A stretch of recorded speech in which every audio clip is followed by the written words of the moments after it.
Hey guys, and welcome back to another YouTube video. In this video we'll be going through the North Melbourne vs St Kilda game, going through who went well, who absolutely sharked the ball from North Melbourne particularly, and how I was really happy about this game. I mean, from going into the game earlier thinking that Ziebell might be a late out with some, I think it was Turner and was it Howe that missed that got pulled out late from the VFL. I thought, oh no, this is a bad one.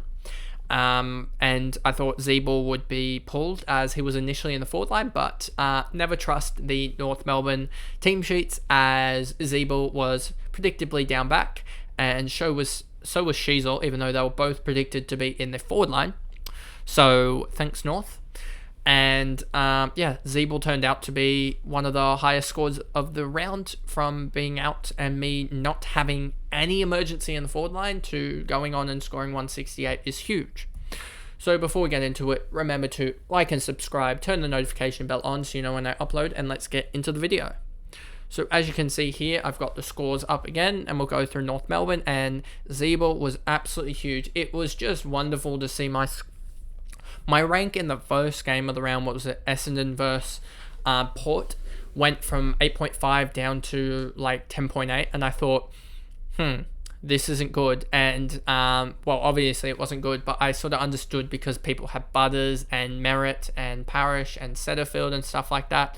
So I knew that was sort of the reason why that happened. So for Gulden and Ziebell to literally be going at like 10 points, 15 points per update, when a lot of people don't. I know Gulden is like 36% owned, but Ziebell's like 15, 16% owned. For both of them to be going huge, I was just gaining points and gaining ground. Like, it was fun compared to like last week and losing ground rapidly at the end. For me to be gaining ground was huge, and it was just fun, to be honest with you. And yes, Ziebell did slow down, I guess, in the fourth quarter and didn't get too much going his way. But he ended up going and scoring a 168, which was huge. Shields ended up a 128 off the back of a 44 point last quarter, which was huge.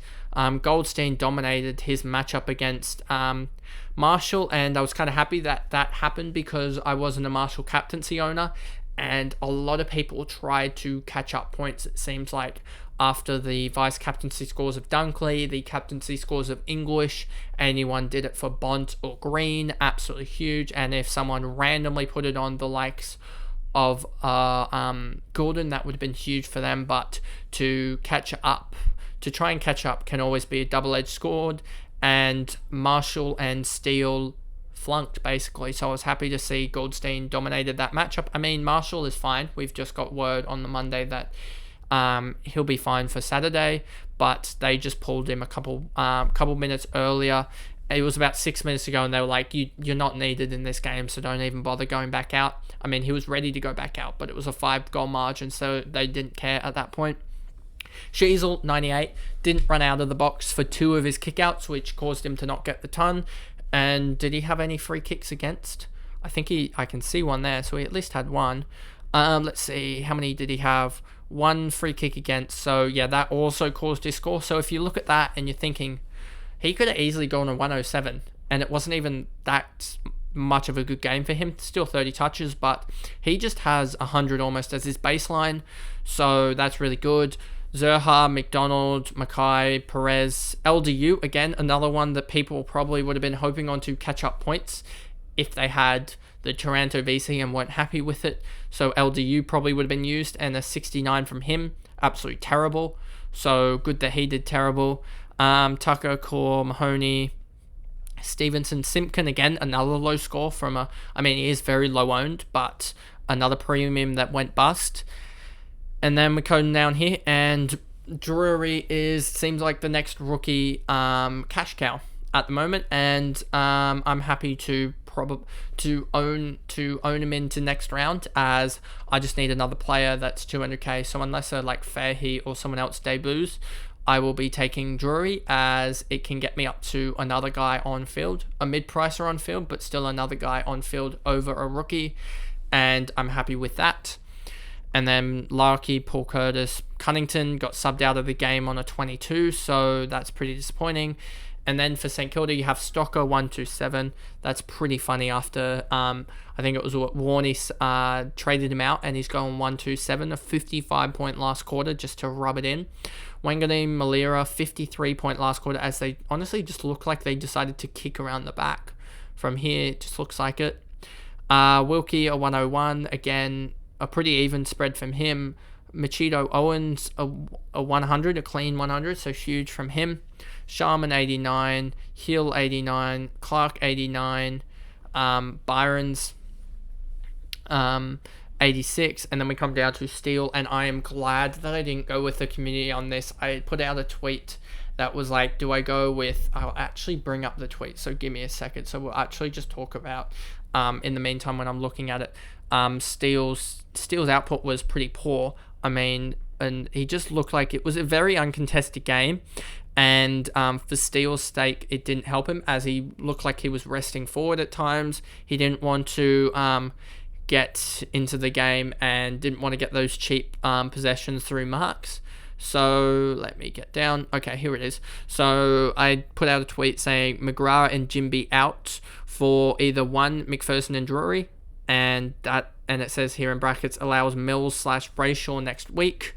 That's an option, but I don't like Brayshaw still. His role at Melbourne isn't particularly back to what it needs to be, and I want 1 week with Salem to realise that, and so I don't want that at the moment.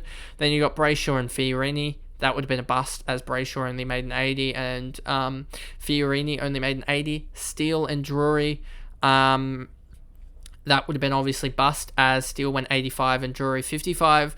And then Oliver and Drury, that would have been alright, as Oliver did outscore McPherson. But the right play, which was on my mind, was the McPherson and Aikens bomb, and that really did help. And that in the end got 191 points, 188 points, which was the best of the lot. As just need to be careful of my battery here, it's on 8%. So just need to, that was the best play in the end. It was a reactive play to Wilmot's 34 performance. So I'm really happy that I made the right play there.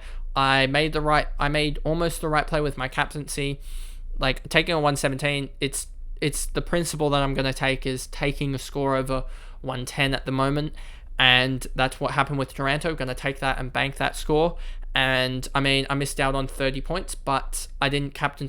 I would have captained probably either English or Marshall, and that would have been a coin flip. And I probably would have even decided against English and gone for Marshall and lost 34 points. So huge gain for me in that I just took that score, because karma's going to bite you back, and this was one of the weeks where it seemed to do for the Sunday owners. Sinclair 79, again, another one that people probably would have been looking for a big uptick in scoring. I almost went for him, but glad that I didn't, as it looks like his role is just really weird at the moment and not good. Patton, Battle, Wood 66, so he's finally falling. And then Philippou, I don't want this. If we look here, Philippou, I'm pretty sure his cash gen he's still got a 47. I'm happy to trade him out on a 47 break even if he goes 60s from here and gets up to like 450, 460k.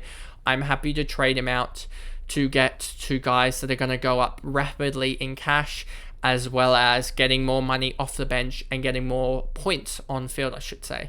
Like there's a potential of 50 points on field from the trades that I currently have, like a gain of 50 points, as well as probably a cash generation addition of from about 0 from Philippou and Davey to potentially close to 100k, 120k per round with Powell and Drury at the moment, which could change with Ashcroft news. Basically is the only change that it will make.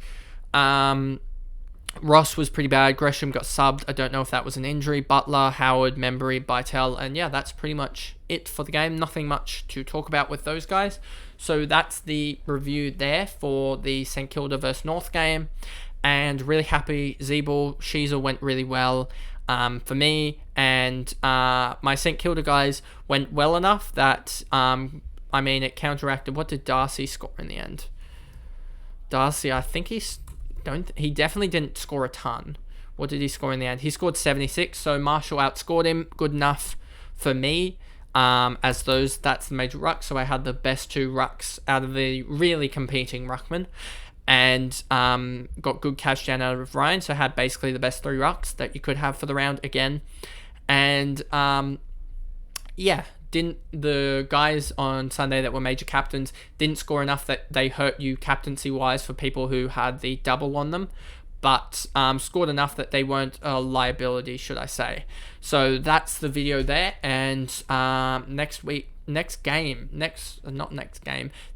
video, I should say, is the game review of everyone in total and my sort of preliminary plans, and then we got trade targets, cash cows. Should be interesting this week. And then we've got team reveal, I guess. So thanks, guys, and I'll see you guys in the next video.